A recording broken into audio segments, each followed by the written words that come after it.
முழு சரீரமே சுகமாய் வாழ வேத வார்த்தை உங்களுக்கு உதவி செய்கிறது. வேத வார்த்தையே மருந்து. வேத வார்த்தையில மிகவும் மகிழ்ச்சியான சுக வாழ்வு தருகிறது. வேத வார்த்தையை நீங்கள் தியானிக்கும் பொழுது, வாசிக்கும் பொழுது, பேசும் பொழுது, விசுவாசத்தில் நிறைந்து பேசும் பொழுது, அவரை துதிக்கும் பொழுது, அவரை ஆராதிக்கும் பொழுது, அவருடைய ஞானம் உங்களுடைய வாழ்க்கைக்குள்ளே வேதத்துக்குள்ளாக வருகிறது. பாருங்கள், இந்த அதிகாரம் முழுவதுமே ஆசீர்வாதம். 3ஆம் அதிகாரத்தில் நீதிமொழி புத்தகம்.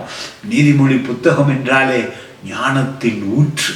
இயேசு கிறிஸ்துவே நம்முடைய ஞானமாயிருக்கிறார். பாருங்கள், 8வது வசனம் சொல்லுகிற, அது நாபிக்கு, நாபி என்பது சரீரத்துக்கு, அது உங்கள் சரீரத்துக்கு ஆரோக்கியமும், வேதம் உங்கள் உடலுக்கு ஆரோக்கியமும், உன் எலும்புகளுக்கு ஊனுமாகும், பலனுமாகும்.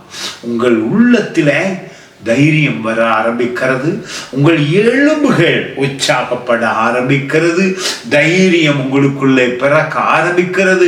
முழு சரீரமுமே வேதத்தை தியானிக்கும் பொழுது, இயேசு கிறிஸ்துவோடு நடக்கும் பொழுது, அவருடைய வார்த்தையை தியானித்து அதன்படி நீங்கள் வாழும் பொழுது உடல் முழுவதும் ஆரோக்கியம், வாழ்நாள் முழுவதும் சந்தோஷம், நீங்கள் கை வைக்கும் தொழிலிலே வெற்றி, எந்த குறையும் இல்லாமல் நிறைவான வாழ்வு.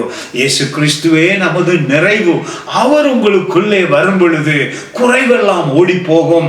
வேதத்துக்குள்ளாக தேவன் உங்களோடு பேசும் பொழுது அவருடைய குரலில் இருக்கிற மகிமையை, அவருடைய குரலில் இருக்கிற சுகத்தை ஒவ்வொரு நாளும் டெய்லி அனுபவிக்க முடியும்.